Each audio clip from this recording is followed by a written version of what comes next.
Great. Okay, welcome. This is our, I believe, 10th class or 11th. And we are learning Kuntres Hahispaalus from the Middle Rebbe with the Urim of Rabbi Hillel Parch. And we're going to go straight into our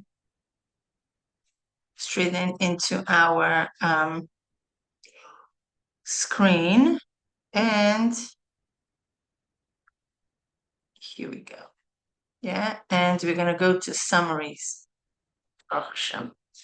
So as you can see here, you have all your summaries organized. Okay, and we're going to go to paragraph 11, right? And in general, when you view this, you'll see the highlighted one is where we left off. Okay, and that's where we see here that we did actually two, right? We did paragraph 10 and 11, which is great. And they are very, very interrelated. And we're going to be right here. So what exactly are we talking about? We clearly defined the fundamental differences, right, between dibuk chitzoni and between the one who serves Hashem begufa, right, with the body. Okay, so it was a clear definition. And that was all about intention. And if you did today's Tanya, you'll see that the Alter Rebbe also talks about the intention. Intention is even before learning the Torah. Right? In today's chitas, the Alter Rebbe is mentioning that intentions corresponds to the world of Bria. And that's where our thoughts are. Okay, this is the world of thoughts. And by setting our intention in the right place, what we do is that we channel all the godly flow that's coming through us into the right channel. And why is that? Because intention is exceptionally powerful. That's what separates us from Hahispaalus, a true godly inspiration, a true godly Hahispaalus, versus dibuk chitzoni, right? And dibuk chitzoni, what was the key fundamental difference? Anybody remembers? In the kavana, what was the key difference? Whether your intention is to connect to Hashem or not. Exactly. Beautiful. Who is this about? Is it about you or it's about Hashem? Is it about you or it's about your connection with Hashem? What's the dominator here? And that's the key word. The key word, who is this about? And when we go through a life, we ask that question all the time. What is this about?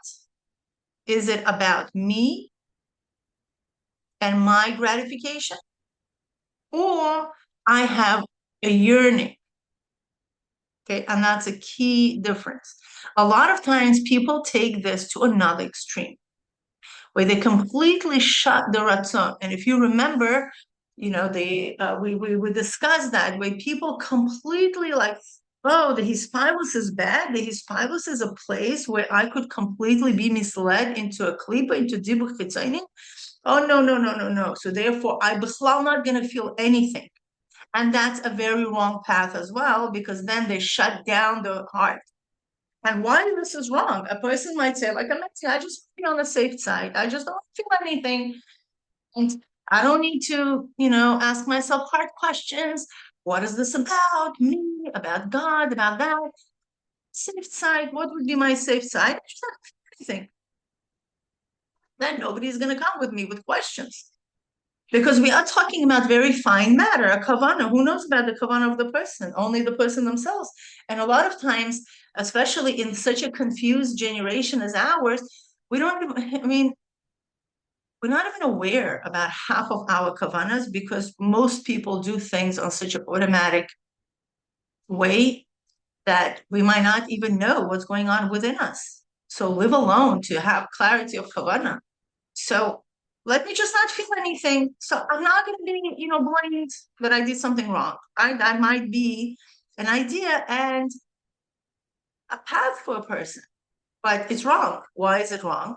It's wrong because a person shuts down the exact vehicle that the whole core of Yiddishkeit is about. The whole core of Yiddishkeit that we should feel, that our hearts are not the hearts of stone, that our hearts are the hearts of flesh, and we actually experience godliness in our hearts. And when a person goes to the other extreme, seemingly under the cover of Kedusha, it's also not Kedusha. Okay? So therefore, we need to know what we need to be feeling and when we need to be feeling, and really master ourselves and understand, like, okay, now this is my kavanah. Now this is my clarity. Now this is why I'm doing this. And in providing this clarity, at least to ourselves, and being very honest and authentic with exactly what we feel, and even if we feel something is wrong, at least that account, we could realign ourselves with the true kavanah. Okay? Meaning, if I don't want to get into this esoteric business, and therefore I'm just going to be on the level of mindset, it's a choice, right? It's okay. But if a person is capable of mastering himself and he's not using his capabilities, it's considered to be a sin for that person. Why? This famous hayom, right, that discusses about a person is baking bread, becoming a bread baker, right?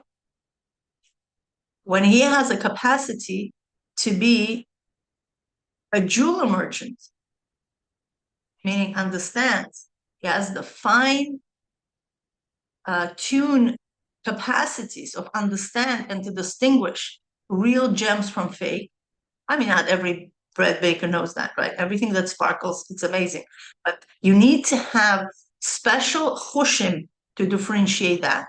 And when a person has a capacity and he says, oh, I'm a simple person, I'm just a bread maker, I don't want to go into all this, that's considered to be a sin because he's not using his capacity to the fullest. And that's a problem. Because why is this a problem? Because every person comes to this world with a mission. And Hashem doesn't just give people talents. Just, whatever's in a basket, take it before you're born. It doesn't work like that, right? Every person's talents are tailored to him for what he needs to complete his mission. And if a person, so-quote, becomes humble, okay, oh, I'm not great, I'm nothing, I'm just an ordinary person, blah, blah, blah. And he's not using his potential to the fullest, he cannot fulfill his mission. His mission is not to be a bread baker. Not that we're diminishing people who need to break bread.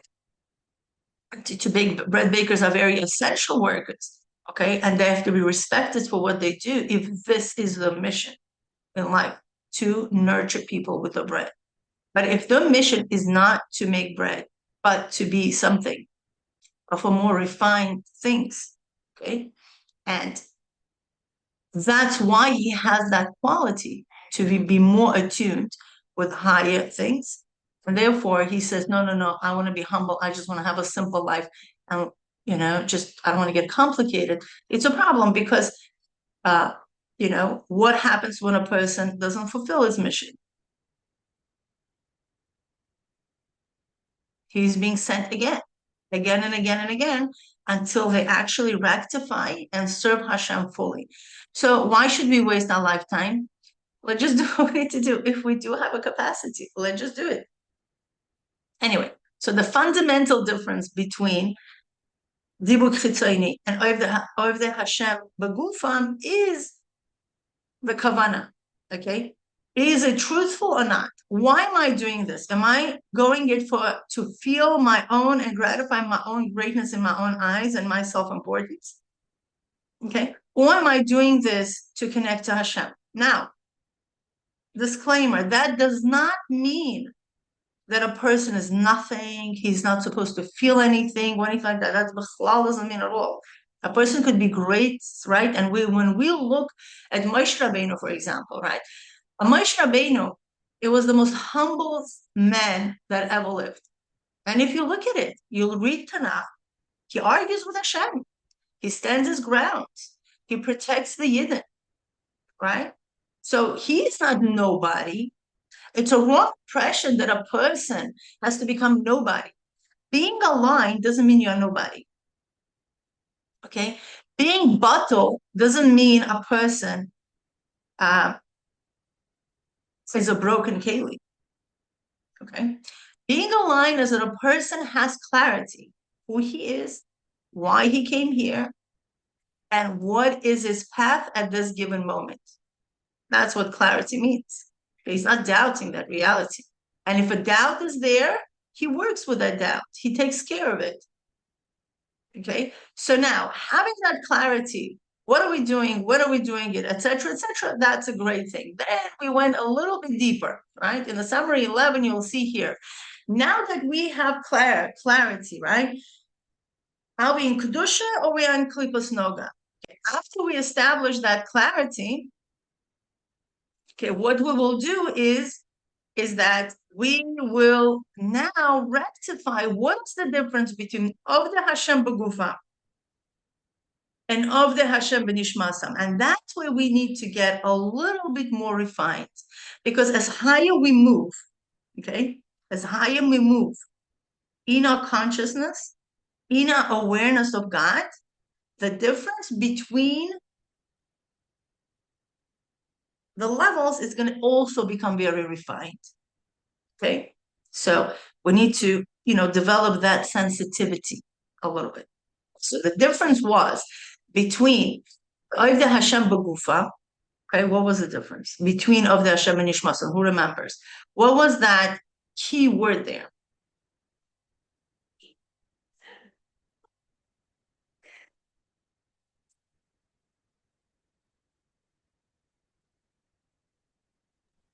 Was it intention? Also intention. You're right. It's also bad, but it's intention about what? The first was intention, whether it's about me or it's about my connection to Hashem. Right? That was the first intention that differentiated Kalipa versus Kedusha. Now, the realm of Kedusha. That's it. I'm good enough. I'm great. Amazing. That's a great level. That's something to cheer yourself for. Now, what am I differentiating between Oivde Hashem Begufam, which means, okay, this is when my nefesh Bahamas starts to understand things, okay, and versus Oivde Hashem Benishmasa, okay, when I'm awakening the essence of my neshama, okay, meaning I surpass my body. What would be that key word that we are looking for? So let's read it. It's a little bit hard. It's a little bit like, it's something that we don't often talk about, right? So this also explains the difference between Ovda Hashem Begufam, Ovda Hashem Benishmasan, right? When one's intention is merely to understand how the world is nullified to Hashem, the avodah affects only the chabad of nefesh elokis, causing the intellect of the animal soul to be temporarily subdued. This produces a short-lived, flesh-based Hahispaalus, the level of the Hashem Begufam, because the midas of divine soul remains concealed. Okay, why they remain concealed?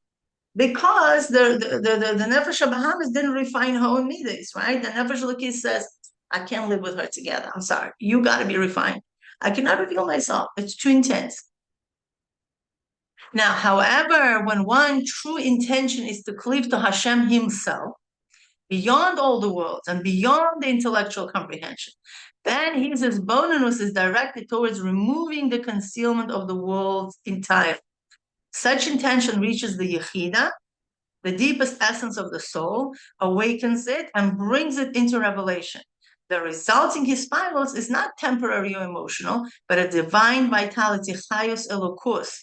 And Hahispaalus is called chaye elokah, flowing from the essence of the soul itself. So what's the key word here? Meaning the kavana is about what?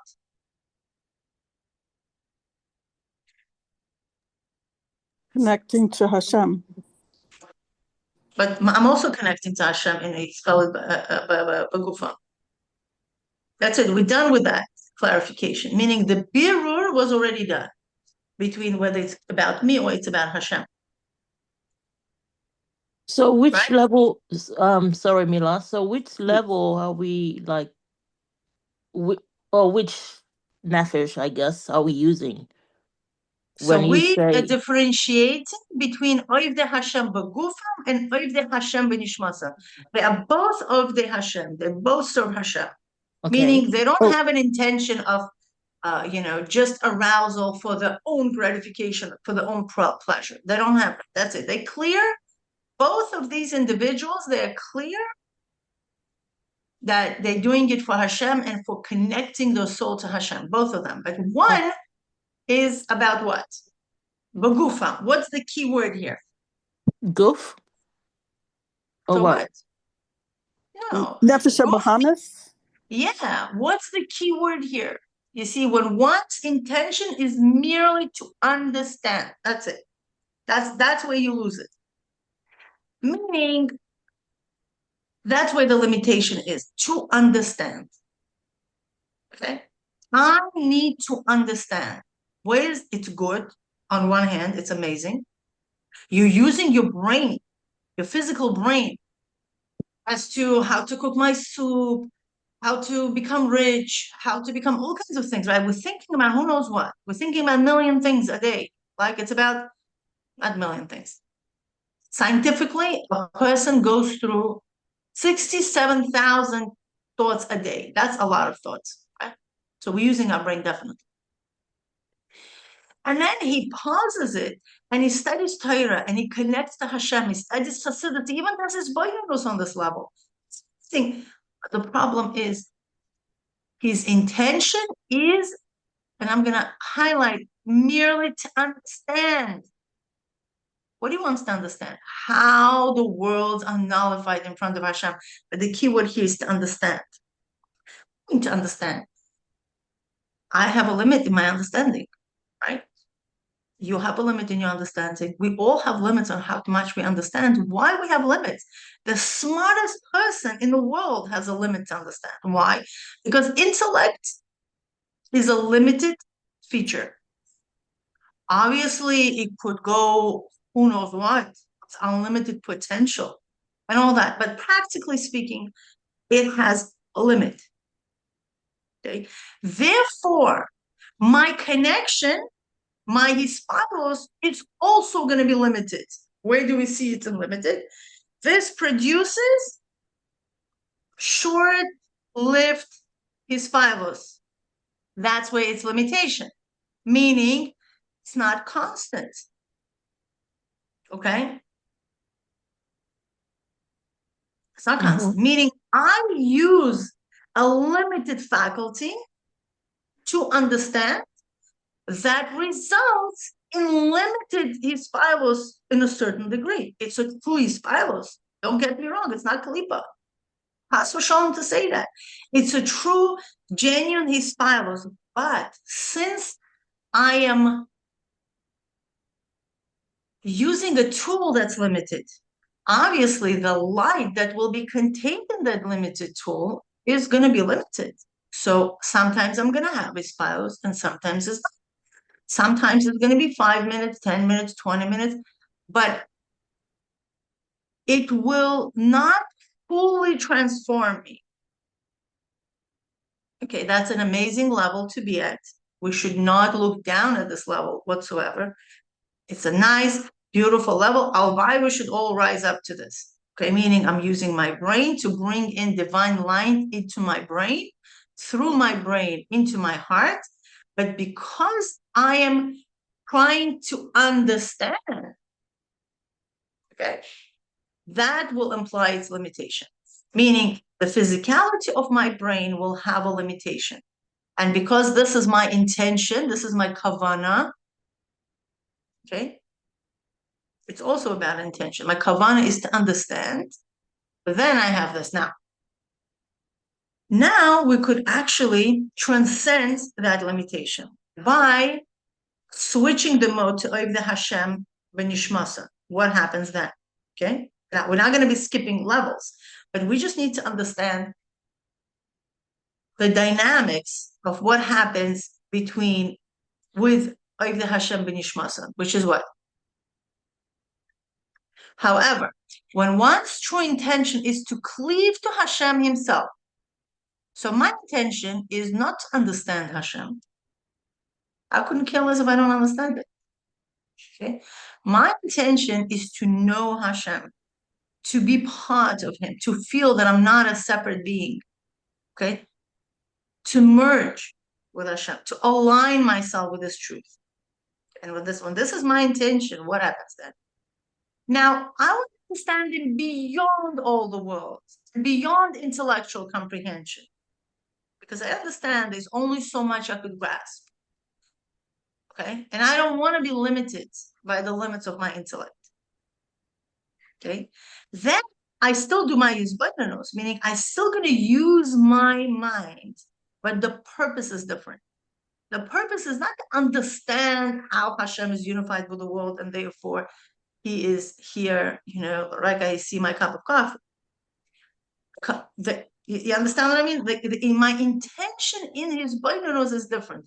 Is directed towards removing the concealment of the world entirely. So my kavanah is not to understand. My kavanah is to cleave to Hashem. Okay? And why am I engaging in his yechidah? Is to remove the concealment of the world. Understand that the worlds are truly not concealing me from him. Okay? Such intentions reaches the yechidah. How? How this intention could reach the yechidah? Because I'm not basing it off only about what I understand and what I don't understand. Do you understand? Like my intention is crystal clear. I'm going for Hashem. Okay? Whether I understand it or don't understand. Okay? So I'm triggering something within that's beyond intellect. Because intellect is only one of the lower faculties of my neshama. I have higher hierarchy. Yeah, my super consciousness, which is beyond my consciousness altogether. Okay, so when I'm trying to reach, that's what is being triggered. Because my intention is not to understand. My intention is to cleave to Hashem. I want Hashem. Beyond the world, beyond how he expresses himself, beyond, my intellectual comprehension. So then my yechidah, but my yechidah, you see, I'm still using my bina. I'm still using my mind. It's not like, they are this type of people like, oh, anything intellectual. I don't have anything to do with this. I don't have to use my mind. I'm just connecting heart to heart. Well, that's not happening. Why is it? Okay, because they're not following the map. So what are you going to get? You're going to get nowhere. You're going to be living in your wishful thinking. No, we don't want to live in a wishful thinking. We want real stuff. We want to get real results. So the real results is that you use your brain, but you're using your brain not as a mean in itself, but you're using your brain in order to remove, the seeming concealment that the world impose. Okay, so when you go into his yechidah, you slowly bring into your consciousness an awareness of Hashem, and that's how Hashem is everywhere. I'm really saying it in short, right? It's much more to it. Okay, but there is a whole process of it, and that's what we're learning, the exact process in Shari Yichud. Okay. And in our Shari Yichud class. But here we're going to focus on the kavanah right now, right? The kavanah is to cleave to Hashem. The kavanah is not to understand. Now we also have to understand, and why do we need to understand? Okay, it's in order to remove the concealment. And when we do that, that's intention packaged in such a way, it's the right code to reach the yechidah. Okay, the deepest essence of the soul, awaken it and bring it into revelation. So you have that clarity. So now the kavanah, the key word in Ovdei Hashem Begufam is I need to understand. Okay. Then eventually you move to Oiv Hashem b'nishmasan. I'm cleaving to Hashem. This is my main purpose. Okay, and I'm going beyond my intellectual comprehension. However, I'm using the histalshelus to remove the concealment. And when I do that, that's what will trigger the histalshelus. They will trigger my yechidah. And once yechidah is revealed, okay, and my brain already prepared to receive its light. How my brain is going to be prepared? Because I already did this histalshelus. It's not just going to come as flash and go back where it came from. No, it's going to be a real revelation. And when a person has that real revelation, that's already hayom. Okay, that's already where Hashem meets us.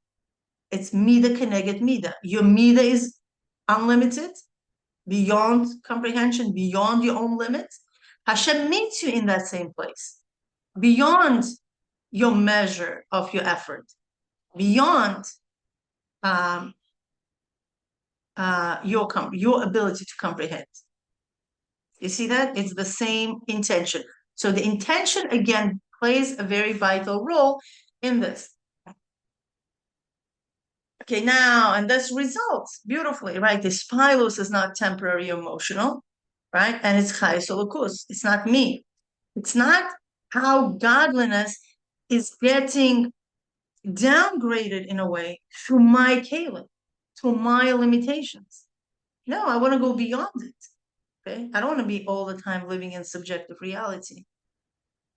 So that's an objective reality of our yechidah, because our yechidah has no limitations.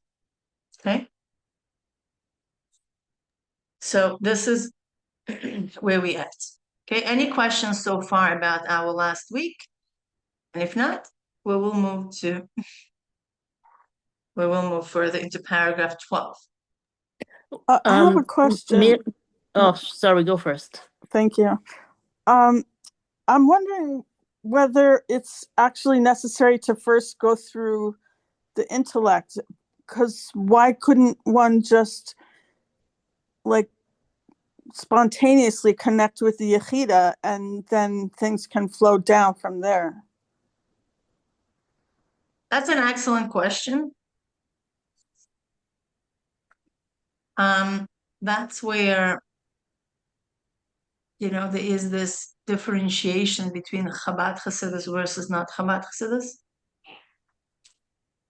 Because, and the answer is given, part of the answer is given, is we'll live through our consciousness, whether we want it or not, right?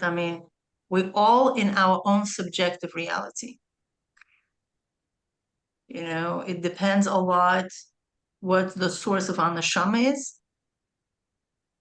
Okay, we're all rooted in atzmus, but then, as we come down, as we crystallize, and we, the neshama comes down to enliven the body, there are some neshamas of atzilus, like we know about the Alter Rebbe, there are some neshamas of the bria, yetzirah, asiyah, so on and so forth, right?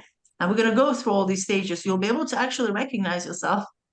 Okay, that's the fun part about Kuntres Hahispaalus. As we move along, he is warming us up, right? The real stuff is coming a little bit later, from chapter 2, chapter 3. Okay, he's going to lay the foundations, and you'll be actually what we're going to do is we're going to create like a map in a way. Okay, what is the awareness of Asiya? What a person says to himself. Okay, how the neshama reveals himself in the level of Asiya. And then we're going to build on it with yetzirah, and we're going to build on it bria, and then atzmus, and then beyond. So there are 5 levels. Okay, so, and then the revelation of the essence. And it's beautiful, because then you actually will be able to recognize it. And we're going to do the 5 levels the way the Hashispaalus happens in animal soul. 5 levels of Hashispaalus that happens in the godly soul, right? And then the level of the 3rd category is then when the essence already revealed. Okay, and you, mamash, will be able to recognize yourself and pinpoint exactly, where you feel you stand.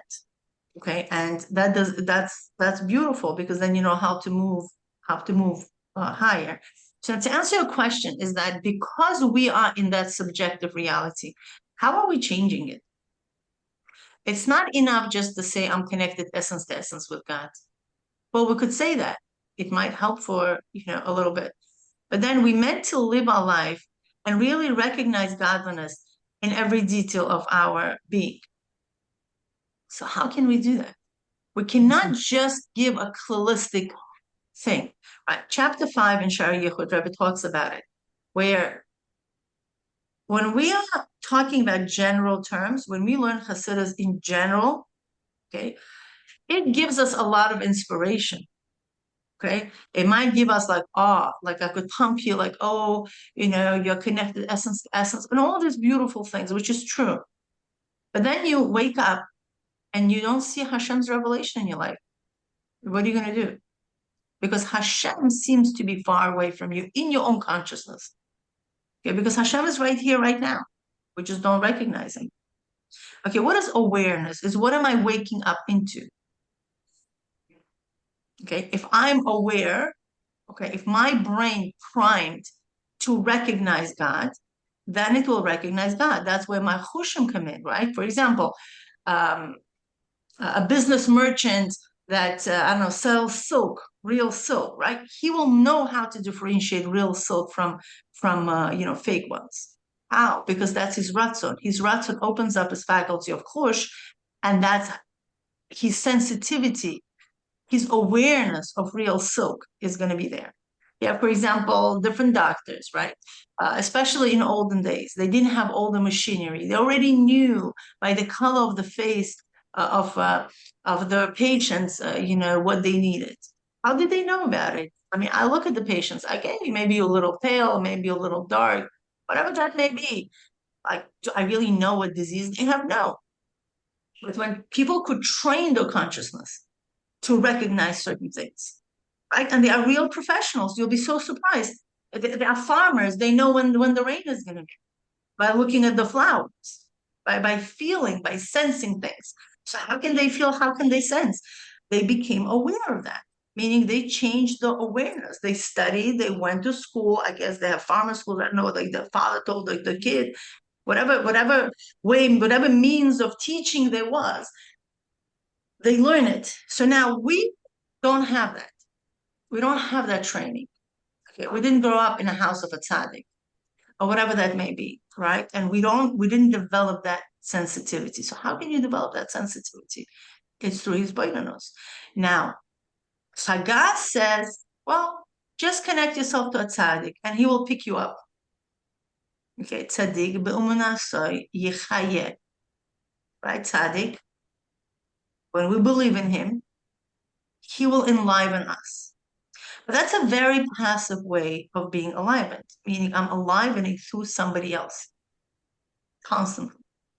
That's it. I'm a dependent.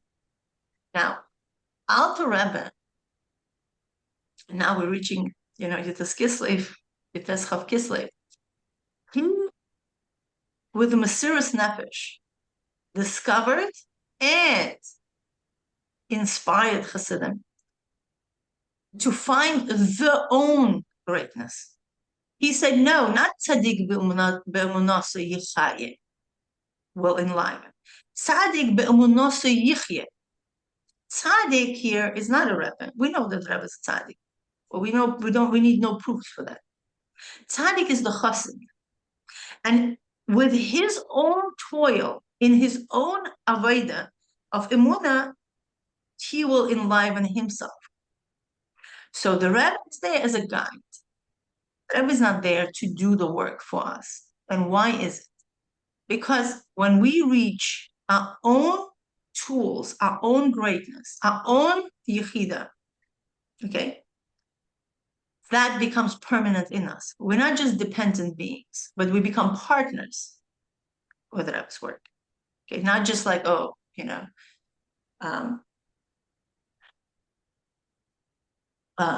just subjects. Okay, so that's what the beauty of Chassidus Chabad, and that's done through his boidanos, because the consciousness is a mental process. Whether we like it or not, everything what we see in the world comes through our consciousness. different people wake up into different consciousness. Okay, that's why you have exceptionally wealthy people, let's say, and then you have very, very poor people. They literally eat bread and water. What happened to them? Why? They're the same human, okay? They have the same 24 hours a day. They have the same brain. Why? One wakes up in a palace and the other one doesn't have, wakes up in a shelter. What happened? Why is there this difference? It's because of the consciousness. One has wealth consciousness and the other one has poverty consciousness. So how you change? You change by changing your awareness. Okay, and that is a mental process. That is Hahispaalus. Okay, and that will not happen overnight unless it's a miracle. Okay, that is hard work. And that is Hahispaalus, that is intellectual. Begins with intellectual. The kavana is go beyond. The beginning of it is intellectual. Me speaking right now is an intellectual process. Okay, I don't mean intellectual as calculated, but everything starts with elyon. Any change, anything that I want to learn, any skill that I want to learn starts with analysis. Simply, what is it? How am I meant to do it? How am I meant not to do it? And having my teachers, having my mentors guide me in this process, and obviously my conviction, my consistency, and everything else, right? So that's why I need that intellectual. So the same thing is with when we want to awaken our yechidah, something that beyond our intellect. If we're not aware that we even have this, okay, if we're not aware how every single detail in me, right, in my environment, if I cannot bring it back through seder hishtalshelus all the way till atzmus, and then bring it all the way back into this sustained being, then I'm not aware of that, because Hashem created a complex system where it seems to be tzimtzum, but it's truly not tzimtzum. So that seems to be removed through his Hahispaalus. Okay, that's exactly what we're talking about, is that we want to remove it, okay, through our contemplation. And that is done through his Hahispaalus. And his Hahispaalus begins with elyon, and elyon is an intellectual process. So it's true, a person could just lay back and say, listen, I don't want to go through this. I don't want to make things complicated. I'm just going to be in a safe place where, one day at a time. Then you are swimming with the flow, not against the flow. Okay, now what is the ability to swim against the flow? Is if you want to change your paradigm. Okay, changing paradigms is not easy because our thoughts flow, and they flow anyway, anyhow. And to swim against the stream, okay, to swim all the way to where the paradigm originates and rewrite your script on that level requires his gabrus, right? It requires effort, requires also sense of direction, knowing what you're doing, how you're doing, getting the right coaching, right? Because you also, don't want to work too hard, not knowing where you're going, sense of direction. But after all that, there's still you who needs to be doing this, right? Because all the teachers and coaches will be just guiding you. They will not do the work for you, because you are changing your consciousness, not their consciousness. Okay? And that's why people go through transformations. People from very, very generationally impoverished circles become wealthy. Okay? People who don't have an amazing intellectual background, I don't know, discover who knows what. Okay? Invent who knows what. How did that happen? Because they went through something which is called a breakthrough. And that breakthrough begins with feeling the passion that we have in the heart, but not only with passion, it's through a lot of discipline. And it's basically breaking through That's what it's talked about. The histalshelus is like breaking through a brain of stone, because how you change your awareness is through changing your mindset. Okay, person experience the reality because there's a rigid mindset. Okay, and until that mindset is broken, no poor person would ever get rich. Even if they could win $1 million lottery, after a year, 2 years, statistically, they'll all go back into the same poverty, maybe even worse. Why is it? Because they haven't changed the mindset. It's not about having money. It's about having a wealth mindset. Okay, so even if the people occasionally might get large lumps of money, but it disappears because they haven't changed the mindset. And changing the mindset is really changing certain habitual thoughts, how a person thinks, etc., etc. So we're talking about the godly mindset. We're talking about sensing God in our daily, minute-to-minute life. And that's something we'll require effort. And that effort is intellectual. And this is the path that Alter Rebbe discovered, and also not only discovered, but he also taught it to us. This is what Tanya is all about. This is what all of Chassidus that Mittel Rebbe wrote, the Tzemach Tzedek wrote, the Rebbe Marash, and the Rebbe Rashab, and the Frierdiker Rebbe, and our Rebbe. Okay, this is all integrating this wellspring that Alter Rebbe opened up to all of us to use. Okay, Hannah, did I answer your question? You could be honest, partially, none. You wish it could be something different. I'm not sure. I think I'm just like coming from a different angle or something. I never had an issue with connecting to my yechidah. And so it just seems like an extra step to get there through the intellect. But I mean, that's just me. That's great. I mean, I think here we're talking about, it's one thing is when we connect to our yechidah. It's another thing when yechidah actually gets revealed in us. You see the difference? Yeah. It's like me connecting to my yechidah, but yechidah stays up there, versus my essence actually, I'm going to embody my essence. And embodying essence, that's like, a very, very high level, which is great. But I'm talking about embodying my lessons. My essence is that I'm living through my yechidah. I have literally a yechidah mindset. I have yechidah heart, and I don't have any foreign thoughts. All my thoughts are literally channeling through godliness in this world. That's, you see, it's a very big difference. We could connect to our yechidah. But is yechidah, are we literally living through constant consciousness of the yechidah? I'm not sure about that. Again, everybody, knows themselves. Am I still doubting? Yechidah doesn't doubt.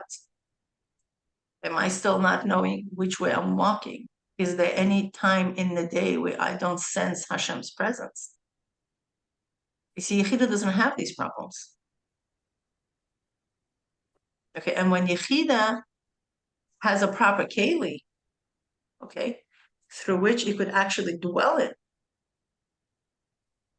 and that's through preparatory work that a person does, through refining his intellect, and that automatically will refine his midas as well. And that's where the Rebbe strongly encouraged everybody to do avoid the samaychim, right? It's the work of the mind, because that automatically cleans the heart as well. Okay, so let's go through paragraph 12. Ve'im ze yuvan, right? Hapasuk, the Veyadata hayom levavecha, right? And with this, we'll understand the verse, and you should know today right? And take it to your heart will be understood. Why is it? We learned about it, right? Veyadata hayom levavecha, right? And you should put it in your heart. Return it to your heart. Why is it? Lechoira zeh shayach inyan hahashava. Okay, the me'ayin yoshuv. What does it mean? And you should return it to your heart. Doesn't make sense. At first glance, the idea of returning to the heart seems inapplicable. From where are we returning? Right? Veyadata hayom Vehasheivosa, and you should know today, and you should return it to your heart. Where is it returning from? Okay. V'gam lahavin ma she'amar veyadata hayom tivat hayom, and it's also necessary to understand that the word hayom in this verse seems to be unnecessary.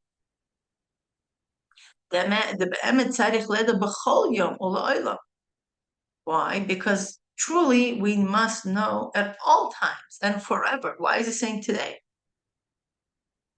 At all times. So today is included. Daas elyon Daas tachton. Now we're going into this whole part of the hishtalshelus, right? And to explain this, right, that there are two types of Daas. Okay, Daas elyon, which is the higher knowledge, and Daas tachton, which is the lower knowledge. Well, we don't call Daas as knowledge, but for the lack of a better word, that's what we're going to call it. Daas elyon hu kasher mekusher atzmus Ein Sof hayom hishtalshelus. What is the definition of Daas elyon? Daas elyon is when one is connected to the atzmus Ein Sof and hayom, okay, which transcends the hishtalshelus. Now, with completely above the hishtalshelus. Daas elyon is literally the most objective view we could ever view ourselves and the world and everything and all the creation. Okay, it's division up down. Okay, and through this he arouses the essence of his yechidah, which is core soul level, right? The state of mesiras nefesh.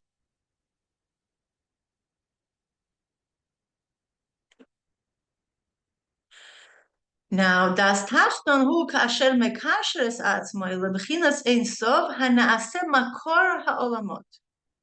Right? The das tachton is different. Das tachton is when one connects himself to the level of Ein Sof as it becomes source of the world. You see the difference? Das elyon is this objective. There is no world yet. And das tachton already connecting to the Ein Sof as the world already starts existing. Okay.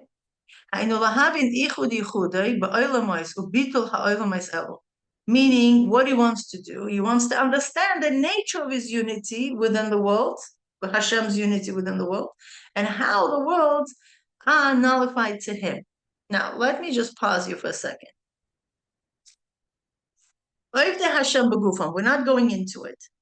We're not fully going into the text. To which Daas you think it's connected? With the given what we've learned up until now, or the new.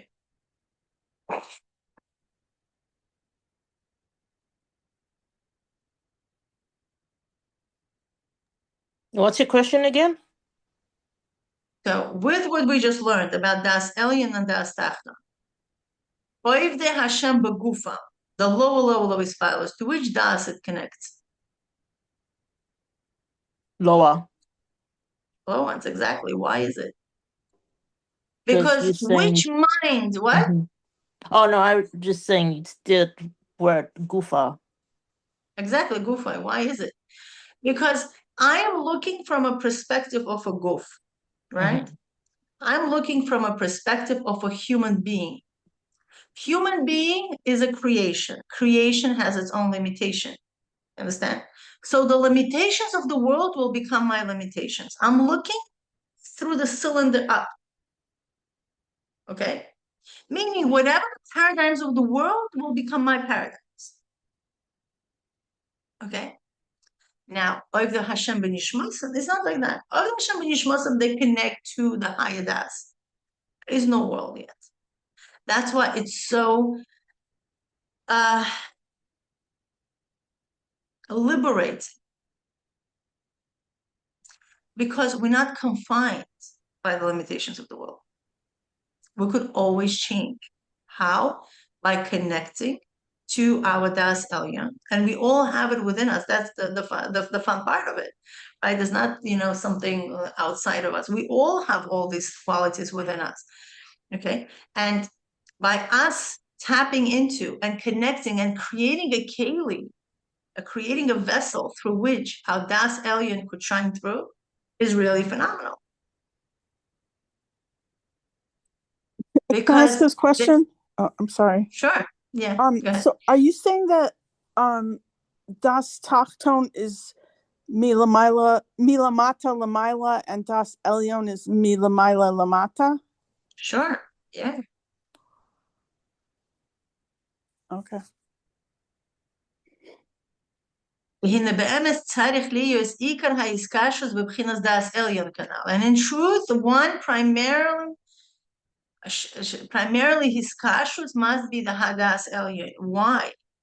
Because when you understand, it's like a person is faced with a limitation. How can I think greater than that? That's Das elyon perspective. I'm not limited. This is how the world seems to me right now, but there's a higher reality. There is a broader spectrum of thinking. I'm just not aware of that. You understand? So Das elyon is like, I don't know, for me specifically, when I learned this, I'm like, wow, this is like, it's liberating, because I'm never confined. Okay, a person is born in poverty. A person is born, I don't know, in whatever setting they are born. They're not confined to that setting.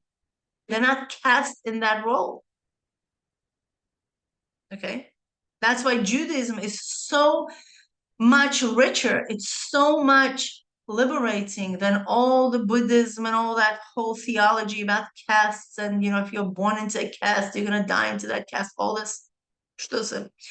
No, if a person is born a Jew, or he became a Jew, whatever the situation is, he obtains a full spectrum of gears, we want to call it, and whichever way you want to call it, right? He has a full stature, and he is not limited to his circumstances that are displaying in his life right here, right now. And he could always ask himself a question: how can I think greater than that? And the answers will be coming from this higher Daas, because that Daas, looking up, down, nobody has any limitations. They're all yechidahs. That's all what it's looking for. So this my yechidah has any limitations? No. But when we're looking down up, we are cast with layers of limitations of the world of atzmus, and then limitations of the world of bria, and limitations of the world of yetzirah and asiya, and our own limitations, and blah, blah, blah, and all that, right? That's why in Lech Lecha, Hashem says to Avraham Avinu, okay, Lech Lecha mi artzecha, mi moladetecha, mi beis abicha, right? Why? I mean, if a person goes out, he goes out first from his father's house, right? Physically. Then he goes out of his city, and then he goes out of his country. So why Hashem is telling him first go out of your country, then go out of your city, then go out of the house of your father? Because Hashem is talking about letting go of boundaries, letting go of limitations, letting go of paradigms. Every country has its own paradigms. That's how we recognize, oh, this guy is American. Oh, this guy's from Europe. This guy's from, I don't know, this is a Russian guy. Yeah, we recognize them. How we recognize them? They may speak without an accent. It's a mindset. It's a paradigm. They behave in a certain way. There is something different about them. And we see, like, oh, Russians behave like this. All Israelis are like that. All Europeans are like that. Why is it? It's not just a false belief, because they are. Europeans act differently. Americans act differently. Why is it? Because there is a country paradigm we are being affected in. And when Hashem says to Avraham Avinu, get out, he's asking him first, get out of your country paradigm. Okay, then it's much easier, right, to get out of the country paradigm versus your city paradigm. Okay, so then get out of your city. It's harder work. Okay, and then get out of your family paradigms, family structure. That's much harder. So that's why when Hashem is talking to him, he's giving him a seder in avodah, that from easier to much harder ones. Okay, and that, he's able to do the levavecha. And then also in levavecha, get out of your own paradigms. And there's a sikh in Avodah Samachin that I could share with you, where the Rebbe introduces about this Avodah Samachin work, and then where the Rebbe actually says that Lech Lecha is the beginning of Yitzias Mitzrayim. Lech Lecha is a foundation for why Yidden were able to get out of Mitzrayim. That's when Hashem notified, this is the parsha, when Hashem notified Avraham Avinu that there will be Golus Mitzrayim. Okay, and at the same time, Hashem is giving a plan of how to get out. So Lech Lecha is a preparatory work for Yidden to be able to let go of the Mitzarim, of all the limitations that they were cast for 210 years in Mitzrayim. So, yeah, this is like, an amazing thing. And that's why it says over here that person should primarily, his kashrut should be to Daas elyon. Right? To bind oneself to him, meaning to the essence of Hashem, and not to his very essence, and not merely to his attributes. Not the way Hashem expressing himself through his own attributes, which is also a very great level. But we want to go beyond that, because that's where we belong. So we're not just trying to manipulate things. This is where a house, this is where every single neshama dwells. This is the essence of the neshama. So why should we relate to Hashem through the way he expresses himself through the limitations of the world, when we have a high ability to connect? Okay. Right? As our sages say, Chazal besifri chol, right? So he refers us, somewhere else to look at it. Yet, since the ultimate intent is that he should have dirah betachtonim, dwelling place in this lower world. Okay, lezois achar hahiskashrus behisboinus ad sheyagia elav. And therefore, after attaining that connection through contemplation, again, that connection to Daas elyon comes through contemplation. It's not enough just for me to say I'm connected to the atzmus.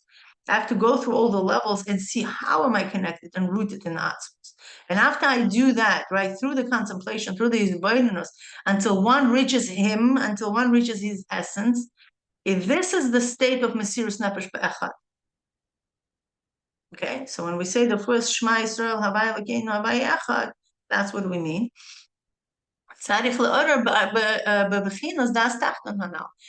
Then it becomes necessary to awaken the level of Daas tachton, as mentioned above. Why it's necessary? Because we want to bring that higher consciousness of God in the lower consciousness of God. Because we want to see that unity of God that's up there in this down world. Right? I'm not satisfied until I'm going to resolve all my conflicts the way they're being displayed in this world, because then it's going to be an escape. And Hashem doesn't want us to be an escape. Hashem wants us to live down here. Hashem wants to dwell in us the way we are neshama b'guf in the lowest world, which is the world of Asiya. Hashem's not interested in us to be cleaving to him and just live the body, live the world, go all the way up there and stay there. No. Rebbe wants that higher consciousness to be revealed down here. That's Hashem's ultimate will. Dirah betachtonim, that's what it means. Dirah betachtonim. What is dirah? Dirah is the way I am. Okay? My inner chambers, the way I dwell within myself. Okay? Without serving others. Okay? And the way I am up there, that's how Hashem wants to be revealed down here. Okay, then we need to awaken the Daas tachton. Why is it? Then meaning we need to connect oneself to the aspect of Ein Sof as it serves as a source for the world. Because then we want the world to be aligned. That's what exactly we're doing through our Hahispaalus. We're aligning our world with that higher consciousness. And to comprehend the quality of his unity within the world. Baruch Shem, kevod, malchuso, right? And that when we say Baruch Shem, kevod, malchuso, okay, that's how he's covered, right, is in the world. Meaning we want to align, we want to match a higher reality with our lower reality. That's about alignment. Right? And through this, right, comes the mesiras nefesh of bechol nafshecha. Levatel et atzmus mipnei ratzon Hashem. Right? That we nullify oneself before the will of Hashem. Right? And that's when we start engaging in a Torah and mitzvos, even though they are physical, right? In comparison to mesiras nefesh. Yes, so mesiras nefesh to do what? To keep the Torah mitzvahs. So that's when we enclose this light in Torah mitzvahs. Okay, that's why I'm not sure who was it, when they had a very, very high level of Hahispaalus, right? A very high level of experience of Hashem. And when they came in, it is advisable to get involved in the physical mitzvah. Why? Because then you embody, then you enclose that holiness, that holy light, that it should not evaporate, who knows where. You bring it down, you megashem that light. You want that light to be permeated, your physicality, through doing a mitzvah, right? So you basically, through doing a mitzvah, you kind of keep it down. You create a keli that will sustain that light. And that's a mitzvah. Right? As it's hasov of kol almin, right? So it's explained, in a different manner. Veyadata hayom, and this is the meaning of Veyadata hayom. Veyadata al Daas elyon canal, right? So the word Veyadata refers to that elyon. So it says Veyadata hayom. Hayom mora b'chinas Daas tachton. Hayom alludes to Daas tachton. Veyadata is Daas elyon. Hayom is Daas tachton. How is hayom Daas tachton? Hayno sheyikasher dato lahavin gilui Ein Sof b'chinas yamin elyon. Right? Meaning that he should bind his Daas to comprehend the revelation of his Ein Sof within the level of supernal days, right? It's already a concrete time, right? Because you see, yechidah, there is no time, there is no space. I'm everywhere at every time. There is no time, there's no concept of time. Okay, because concept of time is created with the creation of the world. Okay, there's no space. Okay, where there was no space, there's no time. Okay, time depends on space. Okay, so when we're talking about this high level of our yechidah, right, we want to bring it down in a very tangible way. So we are bringing this awareness, this revelation of Hashem in time and in space. Okay, that's the word hayom. Hayom, what's hayom? Hayom is today. It's a specific time already. It's not this unconcrete awareness. It's hayom. Shehem mikorei hishtalshelus, right? Which are the sources of the hishtalshelus, right? The supernal days. They are beginning the order of creation, right? This is the beginning of hishtalshelus. Sheyikaram hu hachesed, yama da'azil im kula yamid, right? And since the principal quality is chesed, right? The day that extends to all days. V'lechein amar hayom lashon yochid. And therefore it said hayom in a singular form, because that yom includes all other days. It's all encompassing. And afterwards come and you shall take it to your heart. Right? Because the point is not just to experience Hashem on such high levels, beyond the body experience. The whole point is that that high level, that Daas elyon includes itself in Daas tachton, and that is revealed in my heart, because that's the whole point. The whole point is that me, neshama b'guf, experiencing this lofty level of yechidah, right? Even higher than yechidah, of Daas elyon. Achar kach v'shavot levavecha, right? Shehu inyan hashuv lahamshich or Ein Sof lemata mata. Yeah, which refers to shov, right? That's already coming back, right? There's a ratzoh and then there's shov. So the ratzoh is when I'm connecting to my Daas elyon. The shov is that when I'm bringing this Ein Sof, I'm drawing down, I'm manifesting this Ein Sof downwards. Okay, because the whole point that Hashem's revelation is here. Right? From the ratzoh of ascent expressed, right? Who have I in heaven, right? At the beginning. Hashem Hu HaElokim, and through this we will understand how Hashem is Elokim. These again different names of Hashem. Okay,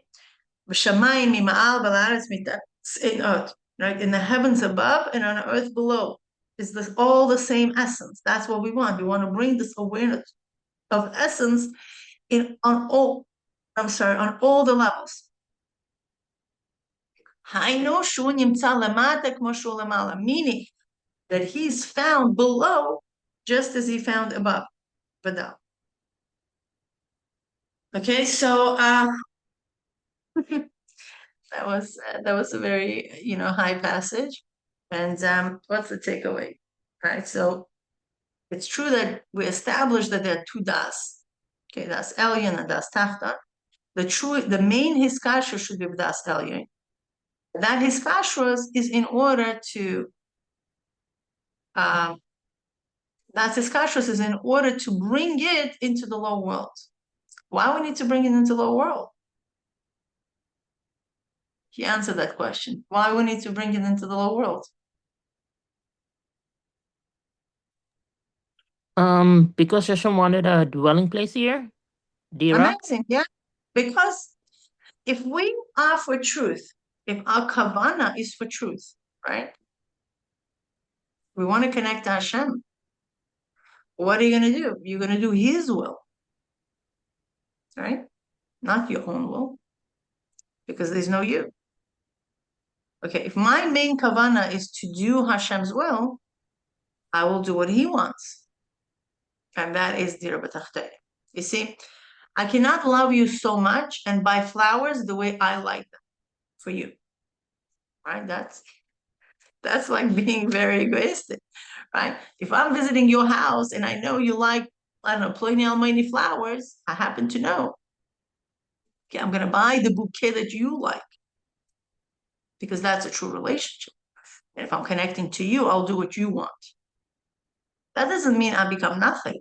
That means that my intentions are clear. My intentions is to connect to you. Okay, so my main goal is going to be about you, not about you. Okay, so the same thing is with Hashem. Okay, when we are connecting with Hashem, we want to do what He wants us to do, because that's our main goal, is to connect to Him. And if His desire is not us to become subject to this, transcendental meditation, and fly up the heavens and remain there in our essence with Him all alone, that's not His kavanah. Otherwise, He wouldn't create the world. What was the point of creating the world? Us just to live the world and be like, I don't know, a monk who knows where? Hashem wants us to travel to discover our true identity, our essence, okay, and make sure that there is no world, there is no place in me, in my consciousness, in my lowest level that I could be, that essence is not illuminating it. This is a true Geula. Yeah, because in Geula, it's not that we're going to fly who knows where or be transported into a new reality. No, that's not what's going to. We're going to remain in the same reality as Rambam says. We're going to remain in the same reality, is that our awareness will change. That we're going to see how every single creation, okay, is truly shining with the essence of God. Now, the good news is that the Rebbe said 30 years ago that the whole world is ready. So what are we waiting for? I guess on some levels internally, we have work to do to embody this consciousness.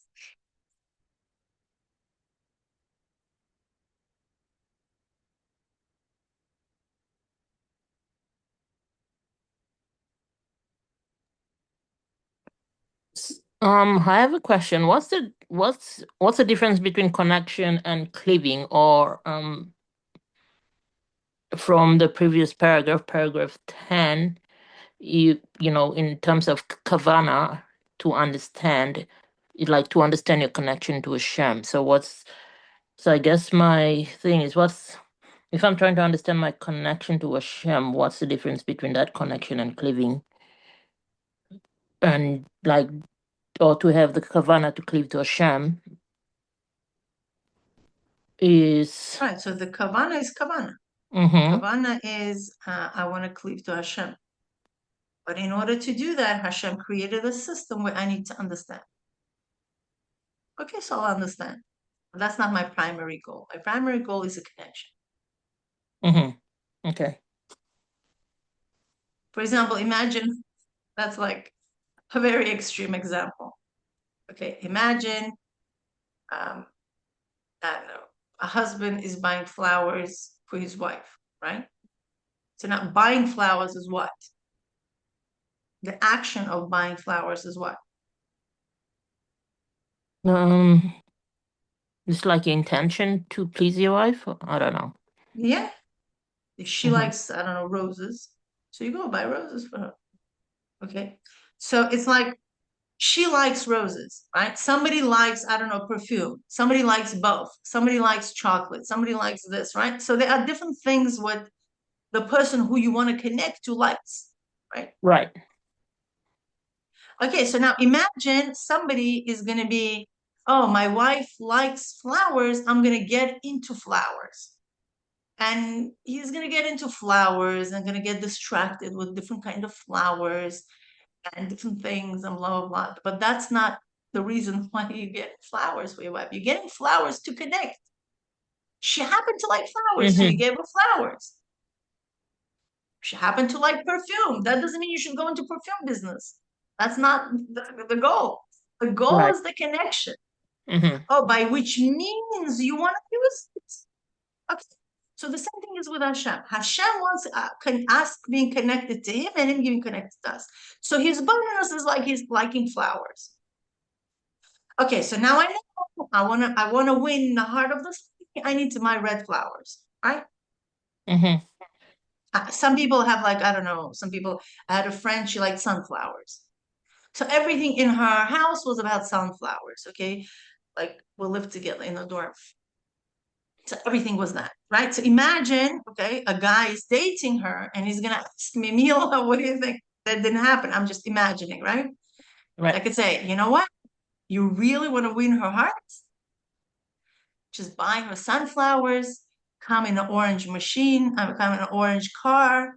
I don't know, get her, I don't know, sunflower seeds for the day. I don't know. You understand what I mean? Yes. So it's like, so a person, everybody, we have a certain something that touches, like it's irresistible, right? Something we all have something that's like, it's like you only you know what you irresist. It could be a certain color, a certain smell, a certain setting, right?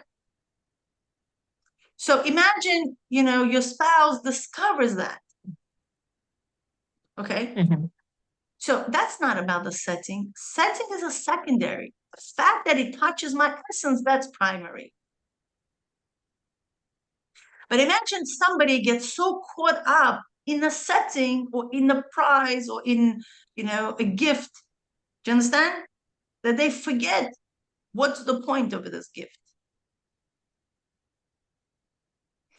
So the same thing is with us and Hashem. Hashem created a whole system. He didn't ask me, right? Like he just decided to create something, a world. Okay, so he created a certain world, and he created a path back to him. he becomes obsessed about people knowing him. Okay, that's his flowers. Okay, so if that's what you like, we'll do this. But we're not going to get caught up in that particular process. We're going to do that just to discover God. And after that, it's a different relationship. You understand what I'm talking about? Yes. Yeah. So that's what it is. Okay. Yeah. So, but we still need to get those flowers, right? To touch the essence of God. Okay. Yeah, exactly. Okay, but we're not going to get caught up in the process. So that's where we differentiate between Oived Hashem Begufam. Oived Hashem Begufam, they get stuck with knowing. They get stuck with understanding. I need to understand. Fine, it's great. So they're getting obsessed with flowers. But they're forgetting who they're doing it for. No, they're not forgetting. They know it's for Hashem. But they kind of like looking at it from this limited prism because they're engaging the limited faculties of the nefesh Bahamas. Understand? Because that's the brain of nefesh Bahamas. You understand? We're using our understanding to understand God. That's already a limitation. So when we approach with limitation, we hit with limitation, with limited revelation. Okay, but when we approach, but at the same time, we need to do our explainos. We need to get those flowers, but wherever they sell them. You need to earn money to buy the flowers, right? Yeah. Whatever that is, so that's the work that we need to do. We still need to do the tool that Hashem needs. So now, to be honest, it could be anything. Like Alter Rebbe said, Hashem could have asked us, I don't know, to chop wood. He likes people chopping wood. So we'll chop wood. Because that's what he likes. You see, that's the flowers she likes. So I'll buy her what she likes. That's where the true connection is being revealed. It's not about me. It's about what you like. You like chopping wood. So we'll chop wood. It's okay.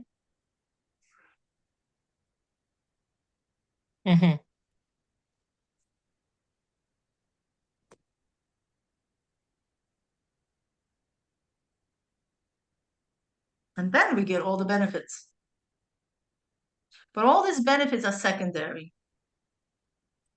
Because the main is, Connection.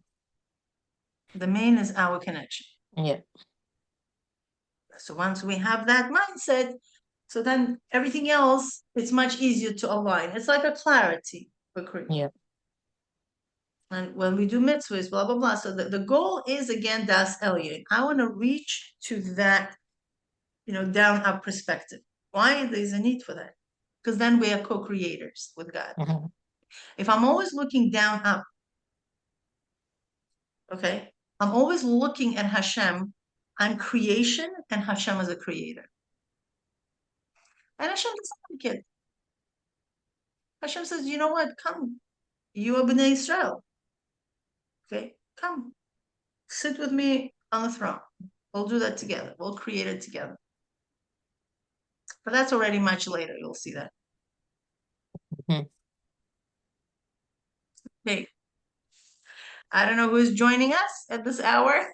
We have mamash to be done. Gabriela, welcome. Yeah, we are mamash about to. Yeah. So we're about to end the class, but I'm sure you'll catch up with the recording. Okay, thank you very much for joining me. It was mamash a pleasure. We are right in the beginning of preparing for our, wine and cheese event. So if you're in Kuntres, I'm inviting all of you. Please come. Yeah. When is it again? It's on the chat. That's fine. I'll check. Yeah. It's the wine and cheese event. We're gonna do. I'm involved in running a yeshiva in Kuntres. So we're creating this little event, a kickoff event right before our fundraiser. Okay. So anybody who wants to join us, that would be amazing. It's at 333 Albany Avenue at 8:30. 8:30. Okay. Yeah, so that would be my opportunity to actually see your real face. Okay. I mean, some of you I recognize, some of you I don't. I just see names, but I'm sure we will have a good time. So Okay, we will. Okay, thank you so much. sure. Much atzlacha. Keep going, Amen. and I'll post the summary for this, Bezrat Hashem, and we'll meet next week, Bezrat Hashem. Next week, I believe it's going to be what Chov Kislev. That's excellent. Yeah, totally. Okay. Beautiful, beautiful. All the best. All the best. Amen.